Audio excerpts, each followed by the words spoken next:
감사합니다. 오늘은 이사야 6장 말씀을 함께 보면서 은혜를 나누고자 하는데요. 이사야 선지자 이름의 뜻은 여호와는 구원이시다. 여호와는 구원이시다라는 의미를 갖고 있는 이름입니다. 이사야 선지자는 주전 8세기 그리고 주전 7세기에 활동한 선지자인데요. 이사야 1장 1절에 보면 시대적인 배경이 나와 있습니다. 여기 보면 이렇게 되어 있는데요. 유다 왕 우시야와 요담과 아하스와 히스기야 시대에 아모스의 아들 이사야가 유다와 예루살렘에 관하여 본 계시라. 자, 유다 왕 여러 명이 나오죠. 우시야, 요담, 아하스, 히스기야 이런 시대인데요. 이때가 이제 주전 8세기, 주전 7세기라는 거죠. 이때 이사야가 활동을 했다는 것이고요. 아모스의 아들 이사야 같은 경우는 사실은 어떤 존재인지 정확히 나와 있는 것이 사실 없어요. 아버지가 아모스였다. 그 정도 나오고요. 이제 쭉 나오는 내용으로 조금 이제 알 수 있는 거죠. 근데 이사야 선지자가 유다와 예루살렘에 대해서 본 계시의 말씀, 그것이 이사야 말씀이다라는 거죠. 탈무드에 보면 이사야가 우시야의 사촌이었거나 아마시아 왕의 조카였다라고 이제 말하고 있는 대목이 있는데요.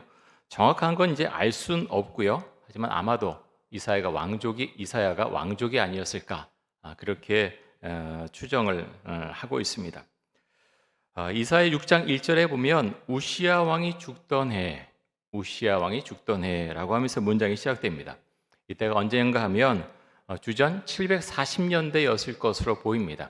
정확한 연대는 사실 학자마다 좀 다릅니다. 어떤 학자는 주전 746년, 아니면 주전 742년, 혹은 740년, 조금씩 이제 주장하는 것들이 다른데요. 그래도 주전 740년대라고 하는 것은 이제 동일하죠. 주전 740년대 이사야 선지자가 예언 활동을 시작했다라고 하는 것입니다. 그때부터 히스기야 때까지 이제 예언 활동을 하는데요. 그래서 히스기야 통치한 주전 687년까지 활동했다고 하면 50년이 넘는 기간 동안, 아주 오랜 기간 동안 이사야 선지자는 예언자로서의 활동을 하게 됩니다. 자, 오늘 본 말씀 가운데서 이사야 6장 1절과 2절 한번 보겠습니다. 우시야 왕이 죽던 해에 내가 본즉 주께서 높이 들린 보좌에 앉으셨는데 그의 옷자락은 성전에 가득하였고 스랍들이 모시고 섰는데 각기 6 날개가 있어 그 둘로는 자기의 얼굴을 가리었고 그 둘로는 자기의 발을 가리었고 그 둘로는 날며. 자, 우시야 왕이 죽던 해는 이제 주전 740년 뭐 이렇게 조금씩 이제 거기에 왔다 갔다 할 수 있는데요. 어떤 740년대고요. 이때 하나님께서 이사야에게 환상을 보여주십니다. 이사야는 하나님께서 높이 들린 보좌에 앉아 있는 것을 보게 되었고 또 하나님의 옷자락이 성전에 가득한 것을 보게 되었죠. 자, 2절에 스랍들이 나오는데요. 이 스랍들은 어떤 존재입니까? 천사라고 우리가 이해하면 되겠습니다. 성경에는 여러 이름들로 나오죠. 천사, 방금 나온 이제 스랍, 또 다른 데서는 그룹, 때로는 사자 이런 이름으로 나옵니다. 전체적으로는 하나님의 천사라고 우리가 이해를 하면서 성경을 보면 되겠습니다. 자, 오늘 말씀에 나온 이제 2절에 나온 이 스랍들에게는 각기 6 날개가 있었다라고 하죠. 2개의 날개로는 자신의 얼굴을 가렸고 또 2개의 날개로는 자신의 발을 가렸고 또 2개의 날개로는 날았다라고 했습니다. 왜 그렇게 가렸던 것일까요? 왜 그룹들은 자신의 얼굴과 발을 가린 것일까요? 하나님 앞에서 자신을 낮추는 모습을 보여주고 있습니다. 하나님 앞에서 겸손한 모습을 보여주고 있다고 하는 거죠. 여러분, 이것이 하나님 앞에서 우리가 해야 될 그런 모습이지요. 하나님 앞에서 겸손해야 말씀이 들리고요. 말씀에 순종할 수 있습니다. 반대로 마음이 교만해지면 말씀을 우습게 여깁니다. 그냥 흘려 넘기죠. 말씀을 보려고 하지 않습니다. 귀담아 듣지 않고 순종하려고 하지 않죠. 하나님 앞에서 겸손한 자가 어떤 자입니까? 첫 번째는요, 예배 드리는 자입니다. 예배에 참여하는 자. 그리고 하나님의 말씀을 날마다 읽고 그 말씀을 묵상하고 그 말씀을 자신의 삶에 적용하고 그 말씀에 순종하는 자. 그 사람이 하나님 앞에서 겸손한 자이죠.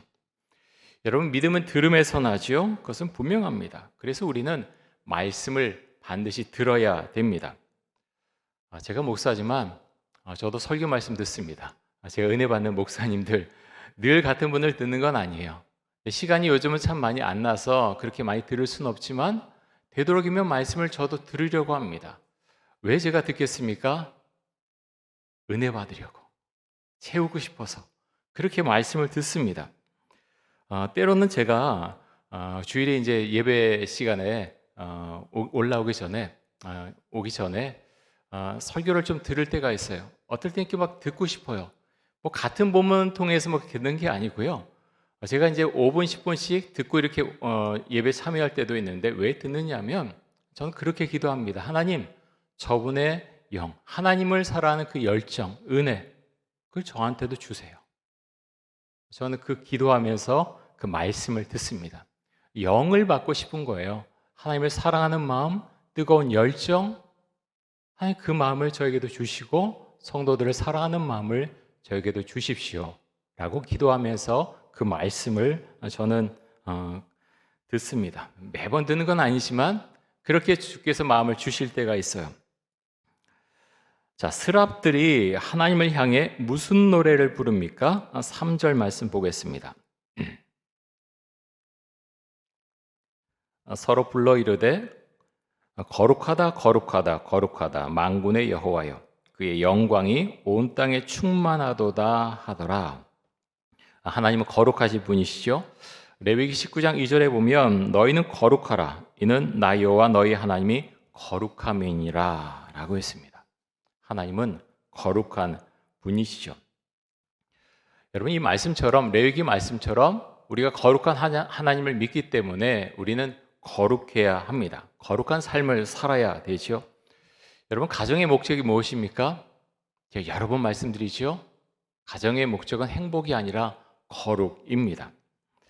어떤 차이가 있죠? 행복을 목적으로 하는 사람과 거룩을 목적으로 하는 사람, 어떤 차이가 있습니까? 가정의 목적이 거룩이라고 생각하는 사람들은 자신의 가정을 거룩하게 만들려고 애를 씁니다. 거룩한 가정을 만들기 위해서 가장 중요한 건 거룩한 하나님을 가정의 주인으로 모시는 것입니다. 그런데 행복을 가정의 목적으로 삼는 사람들은 행복의 기준이 무엇인가 하면 자신의 감정으로 판단할 때가 많다는 거죠. 내가 행복해. 아니야, 내가 행복하지 못해. 이게 어찌 보면 정확한 것 같은데 정확하지 않죠. 왜 그렇습니까? 감정에 따라서, 마음에 따라서 왔다 갔다 할 수 있다는 거예요. 가정이요, 그래서 많이 흔들려요. 참 이제 현대에 좀 그렇게 위태위태한 그런 가정들이 점점 많아지지 않습니까? 왜 그렇습니까? 행복을 기준으로 그렇게 생각할 때가 많이 있다는 거예요. 행복의 기준이 그것이 기준이 되면 사람들의 마음속에는 이기적인 탐욕으로 인해서 많이 흔들리게 됩니다. 특별한 사람들만 탐욕이 있는 것이 아니지요. 우리 모두에게 다 탐욕이 있습니다. 탐욕은 인간이 가지고 있는 본성입니다. 본성을 거슬러서 하나님께 나아가는 것이 믿음이고 신앙입니다. 시편에 보면 이렇게 말씀하고 있는데요. 시편 3절입니다. 우리 같이 한번 읽습니다. 악인은 그의 마음의 욕심을 자랑하며 탐욕을 부리는 자는 여호와를 배반하여 멸시하나이다. 자, 탐욕을 부리는 자는 여호와를 어떻게 한다고요? 배반하여 멸시한다. 여러분, 부자가 하나님 믿는 거 쉬울까요? 쉽지 않습니다. 권력을 잡은 권력자가 하나님을 믿는 것 쉽지 않습니다. 예수님께서 이렇게 말씀하셨지요. 낙타가 바늘기로 나가는 것이 부자가 하나님의 나라에 들어가는 것보다 쉽다. 왜 그렇게 말씀하셨을까요? 낙타가 바늘기로 나가는 것이 부자가 하나님의 나라에 들어가는 것보다 쉽다. 왜 이런 말씀을 하셨던 것일까요? 부자가 되면 탐욕이 자기도 모르게 마음속에 많이 들어오게 되죠. 그래서 하나님의 말씀이 마음속에 들어와야 되는데 탐욕이 차지한 부분이 너무 많기 때문에, 재물에 대한 생각이 너무나 많기 때문에 그 마음속에 하나님의 말씀이 들어갈 공간이 너무나 비좁아져 있다고 하는 것입니다. 그래서 어떻게 하십니까? 하나님께서 어떻게 하십니까? 고난을 주시죠. 고난을 주십니다.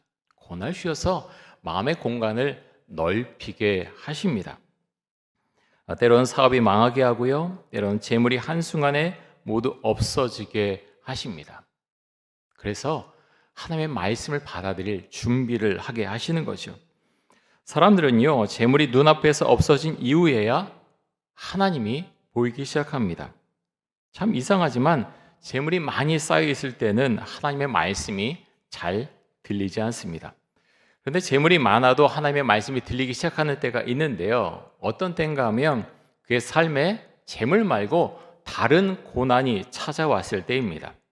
사랑한 누군가가 죽거나 자신의 몸에 큰 병이 들었거나 자녀로 인해서 마음이 힘들어졌거나 여러 가지 외적인 고난이 있을 때, 내적인 고난이 생겼을 때 그때서야 하나님의 말씀이 들리기 시작한다고 하는 것입니다. 자, 하나님을 본 이사야는 놀라고 당황스러워 하는데요. 자, 5절 말씀 한번 보겠습니다.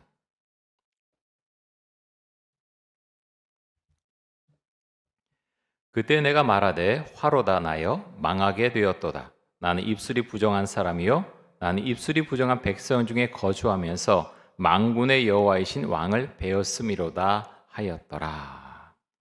자, 이스라엘 사람들은 어떤 생각을 갖고 있었냐면 하나님을 본 자는 살 수 없다. 하나님을 본 자는 죽는다라는 생각을 갖고 있었습니다. 이사야도 이 생각을 갖고 있었지요. 내가 하나님을 봤기 때문에 나는 죽을 것이다 생각을 했습니다. 출애굽기 33장 20절에 보면 이런 말씀이 있습니다. 또 이르시되 내가 내 얼굴을 보지 못하리니 나를 보고 살 자가 없음이니라. 자, 하나님께서 모세에게 하신 말씀이지요. 내가 내 얼굴을 보지 못하리니 나를 보고 살 자가 없다라고 하나님께서 말씀하셨습니다. 이 말씀, 다른 말씀들도 있는데요. 선지자 이사야가 당연히 이 말씀을 알았겠죠.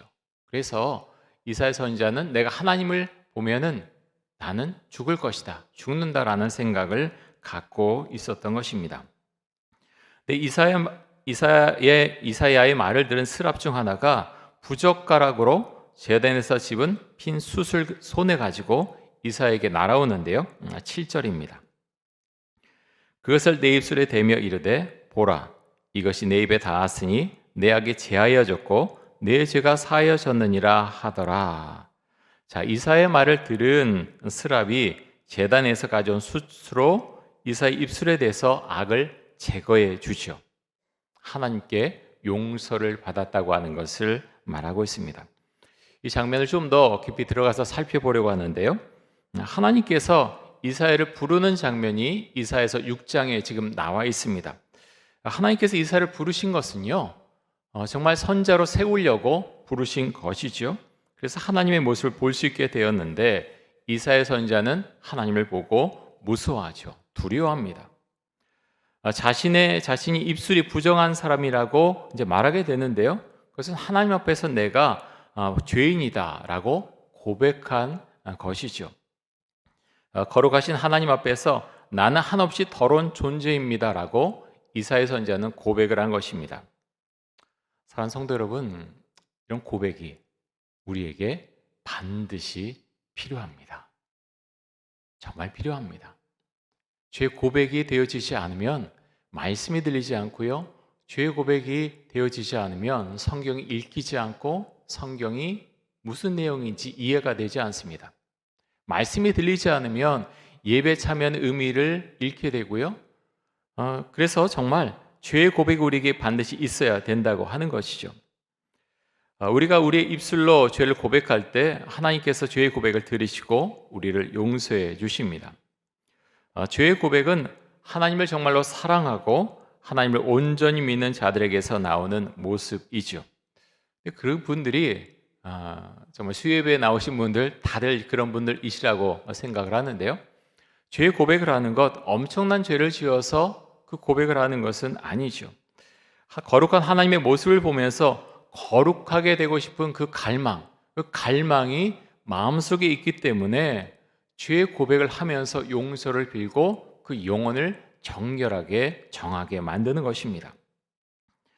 은혜가 임할 때 우리는 죄의 고백을 하게 됩니다. 그 반대로 마음이 강팍해질 때는 죄의 고백을 하지 못합니다. 내가 지은 죄가 뭐가 있나? 저 사람이 나보다 더 많은 죄를 지었지. 마음이 강팍해지면 그 생각을 하고 그 말을 하게 된다는 거죠. 하지만 하나님 앞에서 죄의 고백을 할 때 우리는 영적으로 정결해지는 경험을 하게 됩니다. 영적으로 정결해져야 하나님의 말씀이 들리기 시작합니다. 코로나 이전보다 예배 인원이 줄어들었죠. 지금 수요 예배도 줄어들었고 주일 예배도 줄어들었고 새벽 기도에도 줄어들었습니다. 잘 원상태로 복구가 되지 않습니다. 코로나 이전보다 믿음이 약해졌다 하는 분들도 있습니다.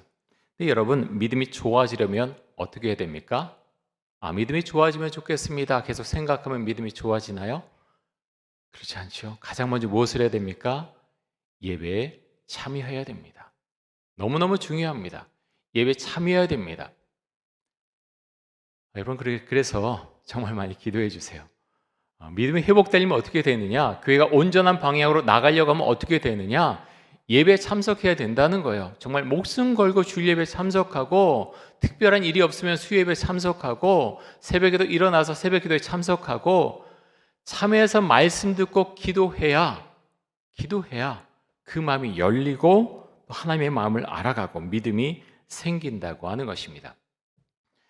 수요 예배 때는 조는 분들이 없으신데 주일 예배 때는 이제 간혹 조는 분들이 계세요. 제가 부목사 때는요, 조는 분들 보면은 참 그게 이제 잘 넘어가지가 않았어요. 마음이 조금 언짢은 마음도 들고, 내가 설교를 좀 못하나? 왜 졸고 있지? 우리 청년들 보면, 제가 청년부 담당했을 때도 있었는데, 조는 청년들, 그 청년들은요, 새벽 5시, 6시에 자는 청년들이 있었어요.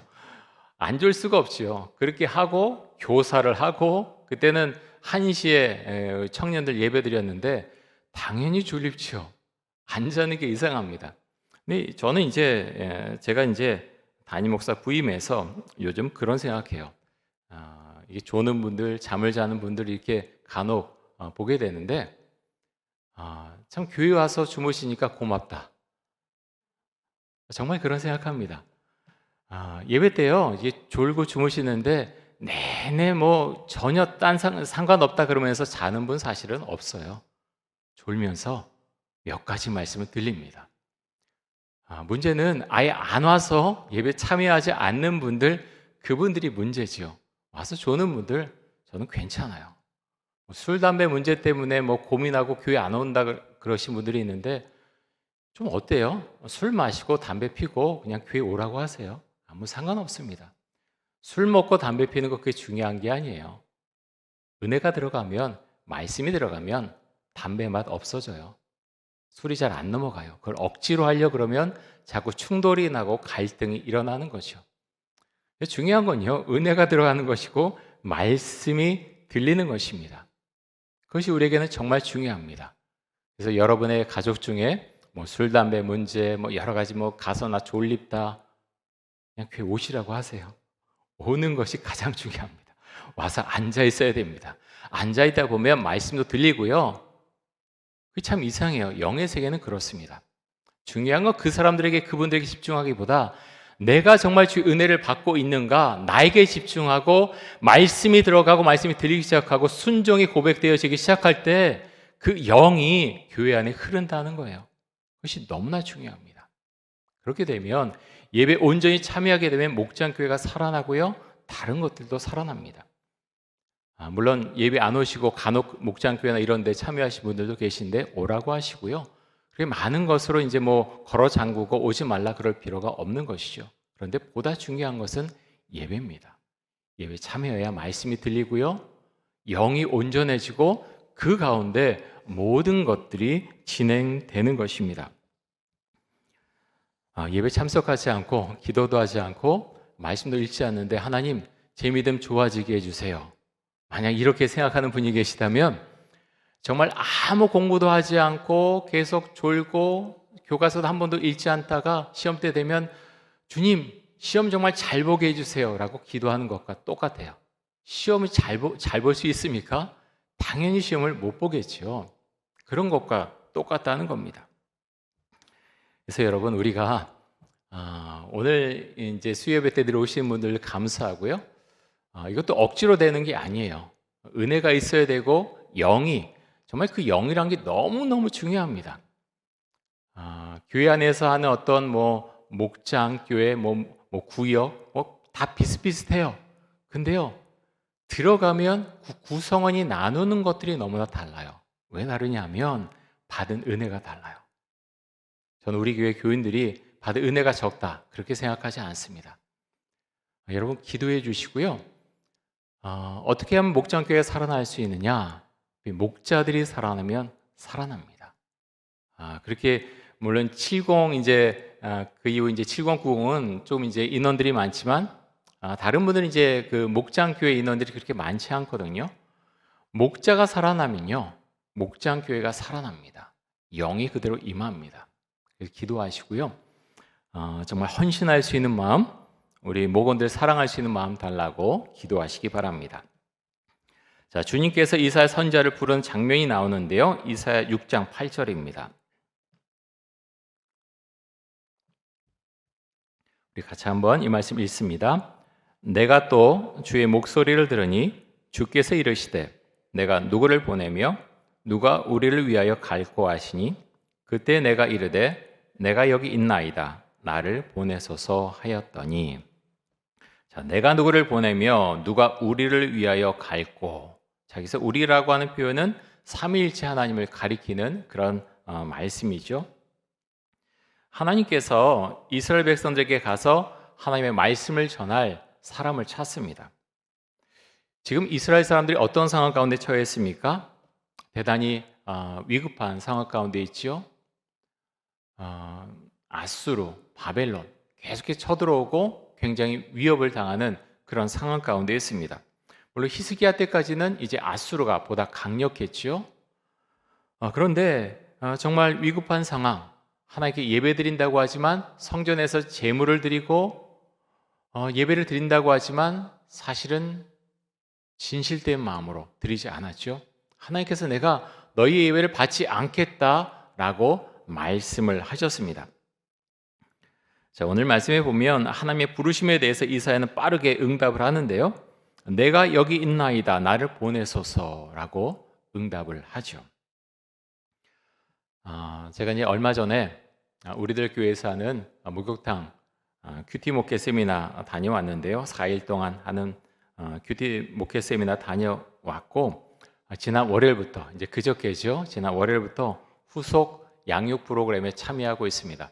7월 첫째 주까지 월요일마다 제가 판교에 있는 교회에 가서 우리들 교회 가서 10시부터 4시까지 아내하고 제가 이제 가서 양육을 이제 받고 있는데요. 제가 속한 반에 한 15명 정도가 있었어요. 그래서 13분 정도는 담임 목사들이고 한 분은 선교사셨고 한 분은 전도사님이셨습니다.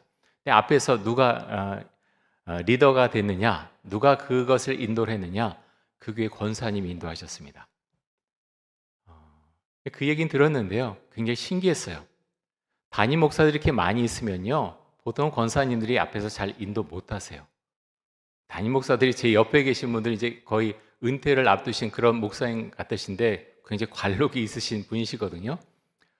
근데 앞에서 이제 인도하신 그 권사님은 70살 가까이 되시는 권사님이셨습니다. 굉장히 온화하신 분이셨는데 겸손하지만 분명하고 아주 명확하게 진행을 하셨습니다. 나눔이 이제 굉장히 많은데요. 과제물이 워낙 많기 때문에 그 과제물 갖고 이제 나누는 그런 시간을 갖습니다. 제가 그 권사님 보면서 마음속으로 참 정말 잘하신다. 참 잘하신다. 그런 생각을 가졌습니다. 아니, 어떻게 양육을 받았으면 담임 목사들 앞에 두고 이렇게 하시는데 저렇게 잘하시지? 하는 생각을 했습니다.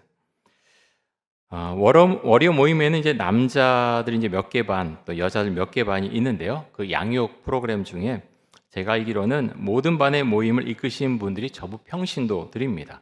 권사님들, 집사님들이 이끄십니다. 제가 있는 곳에 이제 부목사님들 계시는데 2분 계셨는데 옆에서 서포트 해주시고요. 행정적인 거 처리해 주시고 실제로 이끄시는 분은 권사님이셨는데요. 그렇다고 권사님이 교회에서 어떤 사례비를 받느냐? 그렇지는 않은 것 같습니다. 제가 그렇게 봤는데요. 양육반에 근데 리더들 중에 직업을 갖고 계신 분들이 계세요. 근데 물어보니까 그렇게 말씀하세요. 하나님 앞에 늘 그렇게 기도한다는 거예요. 하나님, 교회 일이 생기면 교회 일 항상 우선으로 할 수 있도록 해주세요. 일을 다 미루는 거예요. 물론 회사 같은데 꼭 가야 되는 그런 분들은 그렇게 하지 못하죠. 근데 좀 자유로운 일을 하신 분들은 미리 어떤 일을 계약하거나 할 때 그렇게 처음부터 이야기를 한다는 거예요. 저는 교회 일이 우선입니다. 그래서 어떤 교회 일이 생겼으면 저는 교회를 우선으로 가야 됩니다. 그래도 하시겠습니까? 라고 했을 때 하신다는 겁니다. 그런데 여러분, 왜 이분들이 자신의 일을 뒤로 미루고 교회에 와서 사역을 하시는 걸까요? 이사의 대답과 동일한 대답을 하셨다고 생각이 되는데요. 하나님께 그렇게 대답을 하셨을 것입니다. 주님, 제가 여기 있습니다. 제가 하겠습니다. 라고 대답하시고 사역을 하시는 거죠. 여러분, 하나님의 일을 어떻게 강제적으로 할 수 있겠습니까? 주께서 주신 은혜가 너무 크기 때문에 그 일들을 감당해 나가는 거죠. 사랑하는 성도 여러분, 여러분 어떤 일을 감당해 오셨습니까? 또 지금 어떤 일을 감당하고 계십니까? 어떤 사역을 하십니까? 특별히 목장교회 목자로 불러주신 우리 성도님들, 우리 권사님들, 집사님들 헌신이 정말 필요합니다. 근데 억지로 할 수 없는 거죠. 모범이 되는 헌신하는 그런 목자들이 많이 나오실 수 있기를 바랍니다. 그렇게 될 때 목장교회 당연히 세워집니다. 이제 어떤 분이 이제 어제 이사 신방 갔는데 우리 신방 받는 집사님이 그런 이야기했어요. 정말 그런 목장교회 만들고 싶은데 어떻게 해야 되죠? 집사님이 그렇게 하시면 됩니다. 제가 말씀드렸어요. 어떤 영적인 그런 흐름은요, 그런 파도는 한 사람에서부터 시작이 되는 겁니다. 그래서 뭐 같이 하자, 물론 같이 하면 좋지요. 근데요, 그렇게 너무 욕심 부릴 필요 없이 내가 그 한 사람이 돼야 되겠다. 내가 헌신자가 돼야 되겠다. 내 은혜를 내가 나눠야 되겠다 하면요, 그것이 흘러갑니다. 퍼져 나갑니다. 우리가 많이 기도해야 되고요. 그것이 마음을 어떤 진으로는 그 짐으로 다가와서는 안 되겠죠. 은혜 주시면요, 그것을 감당할 수 있는 힘을 주세요. 지혜 주세요. 우리가 기도할 수 있기 원하고요. 그래서 그분들 통해서 우리 목장교회가 세워지고 목장교회만 세워지는 것이 아니라 영적인 은혜가 우리 교회 가운데 가득 차게 그렇게 해달라고 우리 함께 또 기도할 수 있기를 원합니다. 자, 여호와께서 이사야에게 이렇게 말씀을 하시는데요. 9절에서 12절까지 한번 보겠습니다.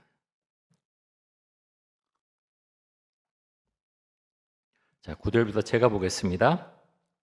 여호와께서 이르시되 가서 이 백성에게 이르기를 너희가 듣기는 들어도 깨닫지 못할 것이요 보기는 보아도 알지 못하리라 하여 이 백성의 마음을 둔하게 하며 그들의 귀가 막히고 그들의 눈이 감기게 하라.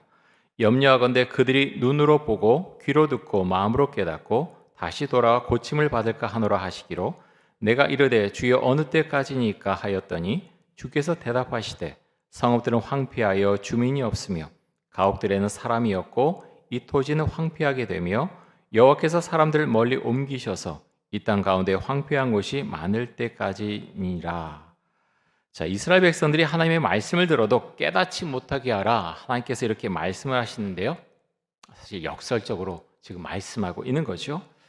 사실 하나님의 마음이 아닙니다. 하나님은 이스라엘 백성들이 깨닫고 돌아오기를 정말로 원하십니다.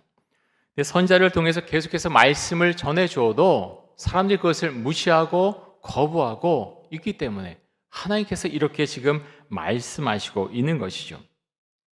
자, 언제까지 이스라엘 백성들이 하나님의 말씀을 알아듣지 못할 것이라고 말씀하십니까? 성읍이 모두 망해서 황폐해질 때까지, 집에 사람이 없고 성읍에 사람이 없어지고 모두 머나먼 나라로 끌려간 이후에 나중에 어디로 끌려갑니까? 바벨론으로 끌려가죠. 바벨론 유수라고 하는데요.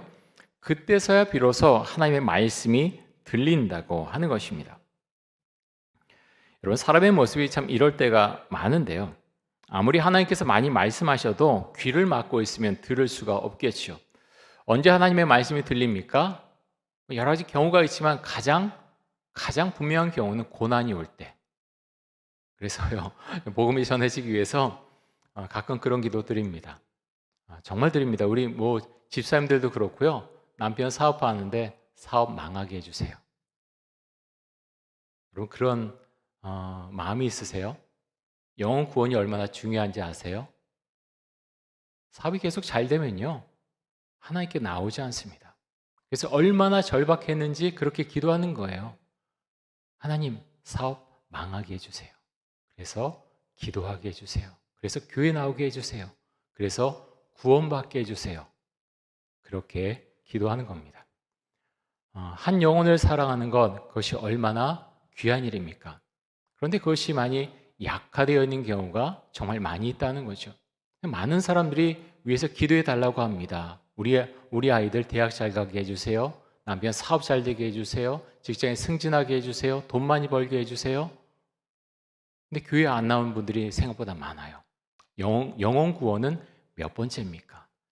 여러분의 기도 제목 중에 영혼 구원은 몇 번째입니까? 첫 번째가 돼야 됩니다. 우리가 망해도 우리 가족들 구원받게 해주세요. 이것이 첫 번째 기도 제목이 반드시 돼야만 하는 것입니다. 하나님께서 마지막 부분에서 이렇게 말씀을 하시는데요. 13절 말씀 한번 보겠습니다.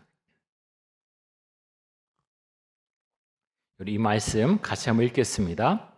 그 중에 10분의 1이 아직 남아있을지라도 이것도 황폐하게 될 것이나 밤나무와 상수리나무가 배임을 당하여도 그 그루터기는 남아있는 것 같이 거룩한 씨가 이 땅에 그루터기니라 하시더라. 자, 모두 황폐하게 될 것이지만 그래도 뭐가 남는다고요? 그루터기는 남을 것이다. 그루터기는 남을 것이다 라고 말씀하십니다. 그래서 남은 자는 하나님을 끝까지 믿는 신실한 자들을 말하고 있습니다. 유다가 모두 망한 것으로 나중에 보일지 모르지만 하나님께서 이런 자들을 통해서 다 망한 것 같은 그 사람들을 통해서 다시 유다를 일으켜 주실 것이다. 하나님은 분명히 말씀하고 있습니다. 지난 주일에 룻기 말씀을 가지고 함께 은혜를 나눴는데요. 여러분, 나오미도 똑같지 않습니까? 먹고 살기에 모압 땅으로 갔는데 남편이 죽지요. 두 아들까지 죽습니다. 이제는 아무것도 남지 않았다고 생각될 수 있는데 성경은 말씀하십니다. 나오미가 남았다. 나오미가 남았다 말씀하십니다. 왜 그렇게 말씀하고 있습니까? 그게 사명이 남아있다는 겁니다. 남았다는 것은 사명이 남아있다는 것을 의미하죠. 자신의 며느리 룻과 함께 베들레헴으로 돌아간 나오미는 룻이 보아스가 결혼해서 아기를 낳는 것을 보고 너무너무 기뻐하지요. 새로운 세상을 맞이하게 됩니다. 룻이 낳은 아들 오벳은 다윗의 할아버지입니다. 룻은 예수님의 족보에 나오게 되죠. 이제 남은 것이 아무것도 없다라고 하는 나오미를 통해서 하나님은 하나님의 역사를 이루어 가신다고 하는 것입니다. 여러분에게 남은 것은 무엇이 있습니까? 그루터기 같은 믿음의 사람들이 있으면 그곳에는 희망이 있습니다. 여러분이 속한 목장교회 그루터기가 되어 주십시오. 여러분이 속한 가정의 그루터기가 되어 주십시오. 그래서 여러분이 속한 가정을 다시 일으키고 여러분이 속한 목장교회를 은혜가 넘치는 곳으로 만들어 가실 수 있기를 바랍니다. 하나님은요, 소망하고 기도하는 자의 기도를 반드시 들어주십니다. 절박한 마음으로 그렇게 기도하고 또 그 일에 참여할 때 하나님께서 반드시 그 일을 경험하게 해주실 것입니다. 우리 이 시간 함께 기도하겠는데요.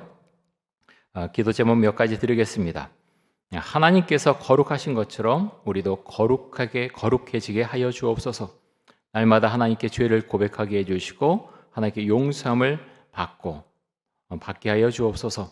하나님께서 찾으시는 그 한 사람이 되게 해주시고 교회 안과 밖에서 주신 사명을 감당하는 자가 되게 하여 주옵소서. 우리 함께 소리를 내서 함께 기도하겠습니다. 하나님 감사합니다. 이 시간에 이사야서 6장 말씀을 가지고 우리가 함께 은혜를 나누었습니다. 하나님, 어두운 세상, 참으로 답답한 세상, 그 가운데에서 이사야 선지자는 부르심을 받았고, 그래서 하나님 그 사명을 가지고 이제 세상 밖으로 나가서 말씀을 전할 그런 준비를 하고 있습니다.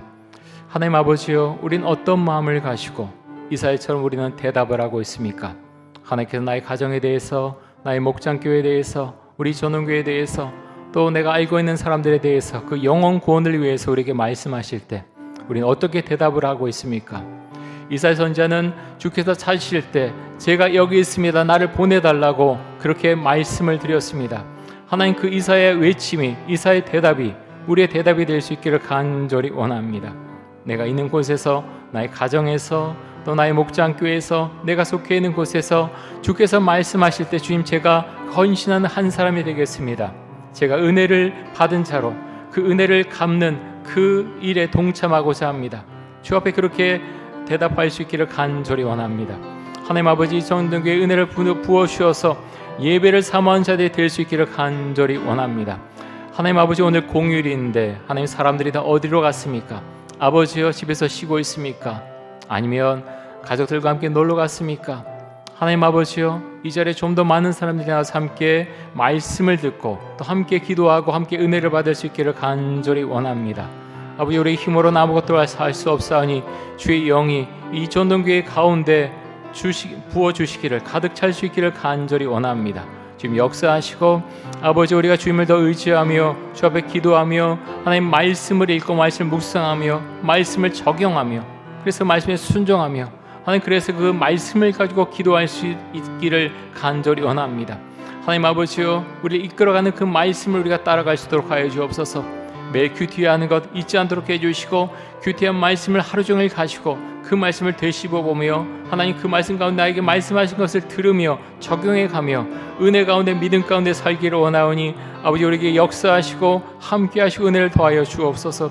아버지와 교회에 오셔서 또 여러 곳에서 헌신하고 애쓰시는 모든 분들 좀 기억해 주시고, 아버지 하나님, 특별히 하나님 책임을 맡으신 우리 모든 분들 한 분 한 분 기억해 주시고, 아버지여, 내가 그로 인해서 힘들고 쓰러지는 것이 아니라 하나님께서 나에게 은혜를 부어주시고 책임을 주셨기 때문에, 사명을 주셨기 때문에 하나님 감사합니다. 그 기도를 주 앞에 드리면서 강한 마음을 가지고 담대한 마음을 가지고 하나님 주 앞으로 나아가서 맡겨주신 사명을 잘 감당해 나갈 수 있기를 간절히 원합니다. 지금 부어주시고 채워주시고 인도하여 주옵소서.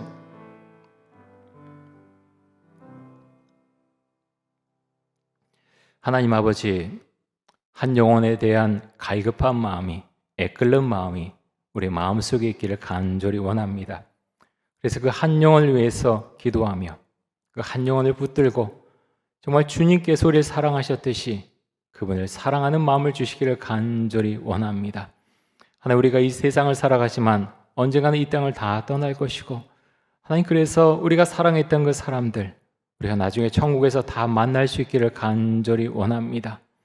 하나님, 그를 위해서 기도하게 해주시고 정말 애쓸 수 있도록 해주시고, 하나님, 우리에게 주신 사명 중에 최고의 사명이 그 영혼 구원을 위한 사명임을 기억하고 그분들을 위해서 기도하며 그들의 가족들 좀 기억해 주시고 정말 애끓는 마음으로 그들의 영혼을 위해서 기도하며 우리가 주 앞에 기도할 때 주님께서 그 기도에 응답해 주실 줄 믿습니다. 하나님 아버지, 가족을 전도하는 것이 얼마나 어려운지 모릅니다. 정말 오랜 시간이 걸린 분들도 있고 또 그렇지 않고 짧은 시간에 그렇게 응답이 이루어지는 경우도 있지만, 하나님 아버지, 낙담하지 않고 기도할 수 있게 원합니다. 하나님, 그 영을 위해서 기도하는 우리 성도님들 한 분 한 분 기억해 주시고 낙담 가운데 있는 것이 아니라 소망을 가지고 주 앞에 나가서 기도할 때 주님 힘 주시고 은혜를 내려 주옵소서. 감사드리며 예수 그리스도의 이름으로 기도드립니다. 아멘.